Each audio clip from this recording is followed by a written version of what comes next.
Good afternoon, my friends. Thank you for joining us. More session of Kardec After Lunch, hosted by Kardec Radio. Allow me to make unusual announcements.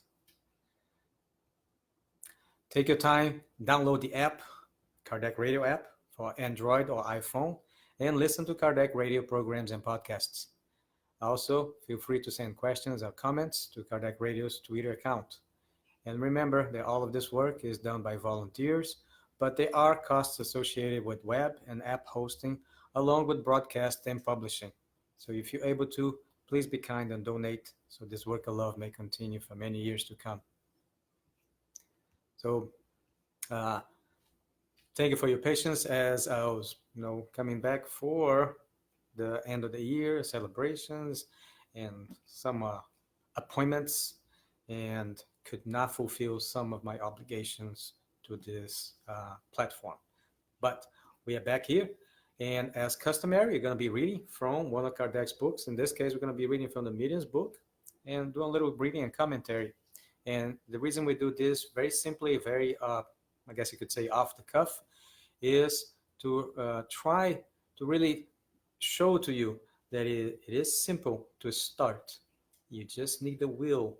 And to be honest, nowadays you don't even need the book anymore. You can go to kardecpedia.com and get the whole of Kardec's works in Portuguese, in Spanish, in English, and in French.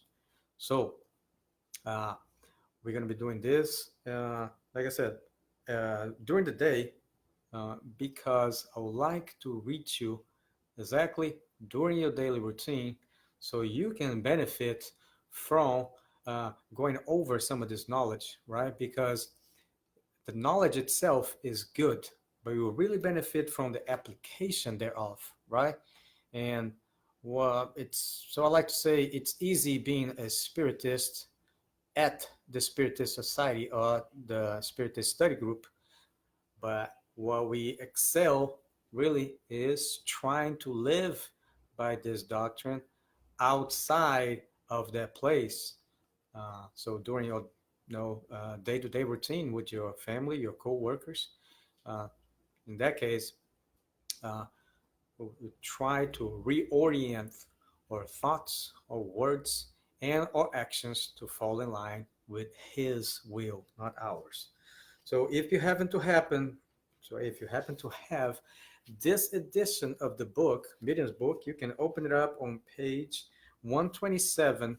We're reading about the spontaneous physical manifestations. We are on chapter 5, item number 94, sub-item number 7. So we're talking about how do they happen, what type of prerequisites they need to be materialized, if I could say that way. So it goes like this.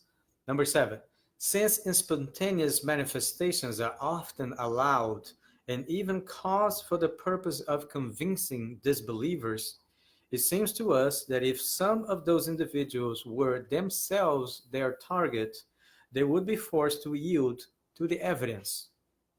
People often complain of not having witnessed conclusive facts. Wouldn't it depend on spirits to provide them with appreciable proof? So in this case, Kardec, of course, he always takes the educative stance, and he doesn't just ask the questions that he doesn't have the answer for, but he asks questions for which the common person would have issues with it. Oh, hello, Tony. Thanks for joining us. Tony from San Diego, right? So the idea is why don't the spirits, I guess, create manifestations for the sole purpose of convincing the people who don't believe to see it for their own eyes and believe it in their way? Now, you're going to see the response. And remember, like once again, I said, Kardec doesn't ask those type of questions for his benefit, but the benefit of us, the readers. So the answer from the Spirit. Don't atheists and materialists witness at every moment the effects of the power of God and of thought? Oh, Sacramento. Sorry, Tony. Tony is for Sacramento, not San Diego. But this does not prevent them from denying both God and the soul. Did the miracles of Jesus convert all of his contemporaries? Didn't the Pharisees who said to him, Master, show us a sign, resemble those who today ask you to show them manifestations? So you see, God and does not want us to be convinced by miracles, by material, events. We have to be convinced by our thought, by our will, by our reason, right?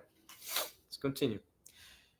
If they fail to be convinced by the marvels of creation, they will be no more affected by the appearance of spirits, even if they appear in the most obvious manner, because this individual's pride has transformed them into stubborn mules. They would have plenty of opportunities to witness them if they sought such opportunities in good faith. That is why God does not deem it appropriate to do more for them than what God has already done for those who sincerely seek to educate themselves, because God only rewards persons of good will. Now, um, when we read reward, and this is just my 2 cents on it. When we read the word reward, we of course immediately correlate that with a necessary action that deserves their reward, right? So it's a cause and effect, and you have to do this to get that. Quid pro quo, or many other ways of describing this. Now, uh, God doesn't necessarily, I guess, well, we should not do the good seeking the reward, but do the good because little by little, I guess that's what's going to happen. We will understand that we were created for that purpose.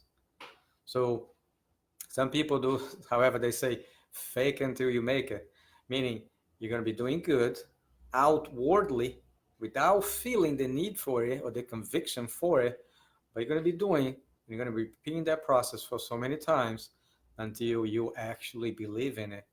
And perhaps that is a valuable, a beneficial attitude. Perhaps it will provide good fruits. But it's, of course, for each one of us to try it. It's our responsibility to advance, to progress. So we have to seek out what works for us. Let's continue. Their disbelief will not impede the fulfillment of the divine will. You have already seen that it has not hindered the expansion of the doctrine. But basically, not just the doctrine, but even Judaism, even Christianism, or many of the other faiths, it does not matter how many we convert. Hello, Vanessa. Thank you for joining us. So it's not about how many we convert. It's not about seeking to convert others. It's seeking to understand the consolation yourself, living by the example Jesus came to show us, and by that example convincing others that if it is or not valuable for them to change their ways, right? That's the best we can do, I believe. Let's continue. So he continues like this. So do not concern yourselves with their opposition, which is to the doctrine what a shadow is to a painting.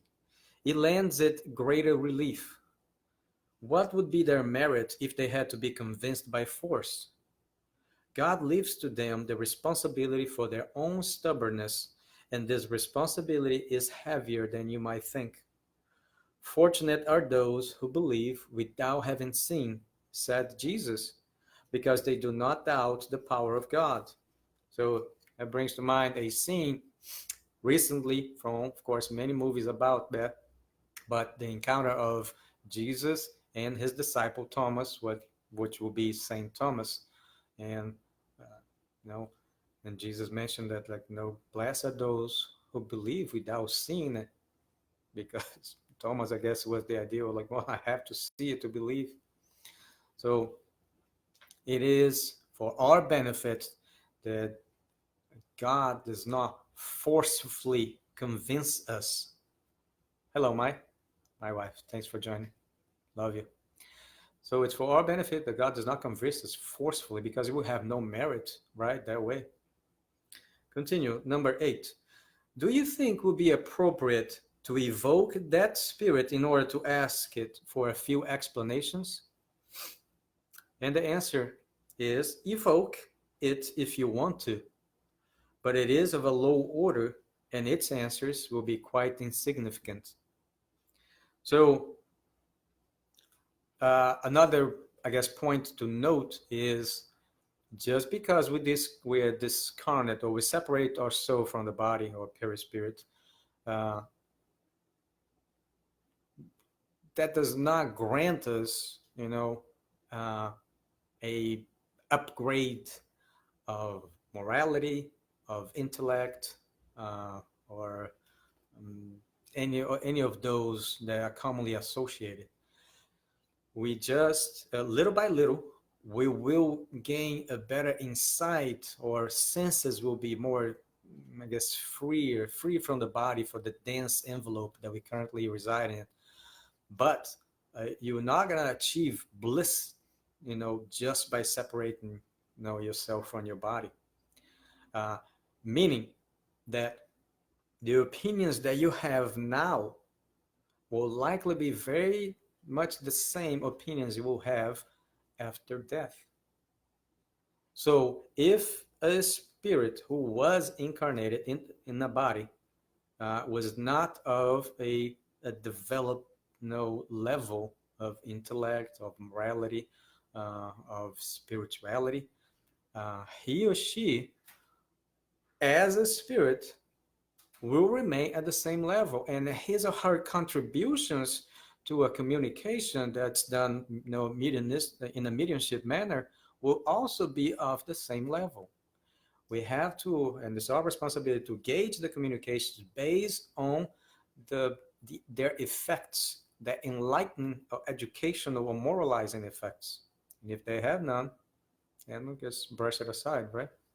Oh, thank you, Paulo Amaro, for the comment. I appreciate it. And we're going on to number 95. It's a conversation with the troublesome Noyer street spirit. If you go back a little bit, you will find out the events that describe those material effects of that this spirit was causing. So they perform an evocation and they say, "Why did you call me?" That's the spirit answering. "Do you want me to throw some stones at you? Then we would see you skedaddle for your lives in spite of your brave airs." Number 2, they say, "Throw all the stones you want. We still wouldn't be frightened. In fact, we would like to see if you can actually throw some." And the answer is, "Well, perhaps I couldn't right here. You have a guardian that watches so well over you." So you see, well-intentioned educational moralizing sessions will have, the necessary oversight, to be conducted in a safe manner and to render good fruits. That does not mean, that's not a guarantee, though, is of course, because we have to be exposed to what is good, what is bad, what is right, what is wrong, to be able to develop a sense of discernment and be able to distinguish one from the other. I'm just going to read the answer, and because we're getting to the end of our time. And then so he goes, "Is there someone on Noyer Street who has helped you with the evil tricks you are playing on the inhabitants of this house?" And the answer is, "Of course, I found a really good instrument, and there was no learned, wise, and prudent spirit to stop me, because I am merry, and sometimes I like to amuse myself." So there's some very candid answers from the spirit, but one that as we study, we're going to see the different levels and the different reasons why some of them perform such actions. But remember what I said, it is upon us to develop our intellect or morality or virtues so we can benefit from those. If we just keep looking at others and try to correct their errors, not only will not benefit from this because it's for them to take action. Um, when are we, let's say, if we're telling others like they're not swimming right, but we fail to learn how to swim, what will happen when we'll find ourselves in the ocean, right? So thank you for your time. Thank you for your patience. Thank you for your support to all of you watching live or watching on demand. And I hope to see you next week here on Kardec Radio. Until then, Godspeed to all.